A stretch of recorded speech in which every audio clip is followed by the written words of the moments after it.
Rule number 4 की बात कर रहे थे हम। रूल नंबर 4 क्या है? यहाँ पे एक शर्त है। अब वो शर्त क्या है कि अगर तो जो कॉमास से बाहर वाला हिस्सा है उसमें आपके पास पास्ट इंडेफिनिट टेंस आ जाता है, पास्ट टेंस आ जाता है, तो हमने क्या करना है, जो रिपोर्टेड स्पीच होगी, जो कॉमास वाला हिस्सा होगा, उसका जो टेंस होगा उसको हमने चेंज करना है। Change the tense of reported speech if the reporting verb mean के अगर आउटसाइड ऑफ द कॉमास जो है वो कौन सा है, पास्ट टेंस है, तो हमने क्या करना है, उसकी जो रिपोर्टेड स्पीच होगी उसका जो टेंस होगा उसको भी चेंज करना होगा। और ये टेंस किस तरह से चेंज होगा? अगर तो प्रेजेंट इंडेफिनिट टेंस है तो वो पास्ट इंडेफिनिट टेंस बन जाएगा, प्रेजेंट कंटिन्यूअस है तो पास्ट कंटिन्यूअस बन जाएगा, प्रेजेंट परफेक्ट है तो पास्ट परफेक्ट बन जाएगा, और अगर पास्ट इंडेफिनिट टेंस है तो वो पास्ट परफेक्ट में भी चेंज हो जाएगा। और अगर तो मीन के ये शर्त तो थी कि अगर तो पास्ट आता है तो हमने टेंस चेंज करना है। हाँ, अगर पास्ट नहीं आता, मीन के अगर सेड नहीं आता, तो हम वहाँ पे से आ जाता है या विल से आ जाता है, तो हमने क्या करना है, अगर तो प्रेजेंट या फ्यूचर आ जाए तो आगे वाला जो टेंस होगा, जो कॉमास के अंदर वाला जो टेंस है उसको हमने फिर चेंज नहीं करना, टेंस सेम रहेगा। ये शर्त वही होगी कि अगर तो पहले वाला जो कॉमास से बाहर वाला हिस्सा है उसमें पास्ट टेंस आएगा तो टेंस अगले वाले जो स्पीच है उसका टेंस चेंज होगा, अदरवाइज टेंस चेंज नहीं होगा, टेंस सेम रहेगा। Rule number 5।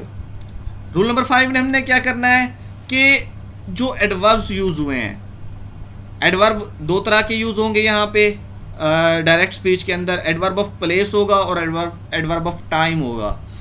अगर तो यहाँ पे एडवर्ब ऑफ प्लेस में हम देख सकते हैं हेयर हो गया, तो इसका जो अपोजिंग वर्ड होगा वो देयर होगा, तो हेयर को देयर के साथ, दिस को दैट के साथ, दीज को दोज के साथ, इसी तरह एडवर्ब ऑफ टाइम भी हो मेंशन हो जाएगा, जैसे नाउ हो गया, नाउ को देन के साथ। इसी तरह से मीन के जितने भी हमारे एडवर्ब्स यूज होंगे उन एडवर्ब्स को हम उनके अपोजिंग वर्ड्स के साथ चेंज कर देंगे। ये भी शर्तिया है। रूल नंबर 5 जो है ये शर्त की बेस पे है। किस शर्त पे? अगर तो ये 4th वाला रूल इम्प्लीमेंट होगा तो ही ये 5th वाला इम्प्लीमेंट होगा। अगर तो ये टेंस चेंज नहीं होता तो ये जो सर्टन वर्ड्स हैं या जो एडवर्ब्स हैं ये भी चेंज नहीं होंगे। ये दोनों एक दूसरे से इंटरलिंक्ड हैं। टेंस तभी चेंज होगा जब पहले वाली जो स्पीच है उसमें पास्ट टेंस होगा।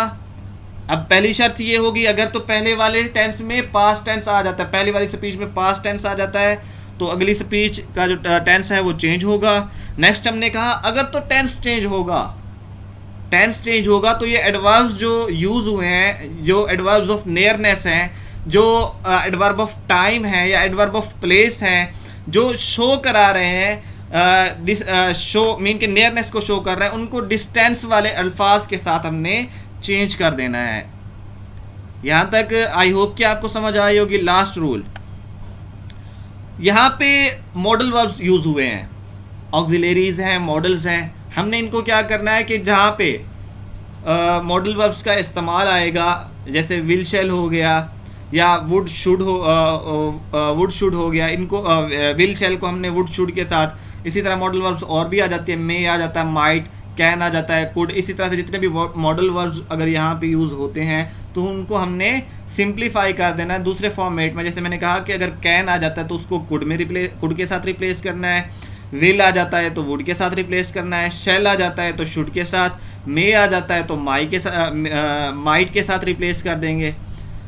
इसी तरह एक और चीज़ जो इसमें मैं एडिशन करना चाहूँगा वो ये है कि जब आप ये कर रहे होंगे, चेंजेस कर रहे होंगे, जो आपकी कोटेड स्पीच है यानी कि जो रिपोर्टेड स्पीच है, जो कॉमास के अंदर वाला हिस्सा है, अगर तो वहाँ पे कोई ऐसी बात कर दी जाती है जो यूनिवर्सल ट्रूथ हो, जिसको आप चेंज ना कर सकते हो, जो यूनिवर्सली एक्नॉलेज किया जाता हो, जो साइंटिफिक ट्रूथ हो, उसको आप चेंज ना कर सकते हो, वो मीन के साइंटिफिकली प्रूवन है, इस तरह का जो टेंस आएगा, सेंटेंस आएगा, उसमें आपने कोई भी चेंज नहीं करना, चाहे फर्स्ट जो पोर्शन है मीन के जो रिपोर्टिंग स्पीच है, अगर वहाँ पे पास्ट टेंस ही क्यों ना यूज़ हुआ हो, अगर तो आगे वाली जो स्पीच है मीन के जो रिपोर्टेड स्पीच है, अगर तो वो यूनिवर्सल ट्रूथ है तो हमने उसको एज इट इज़ ही रखना है, उसमें कोई भी या किसी भी तरह का चेंज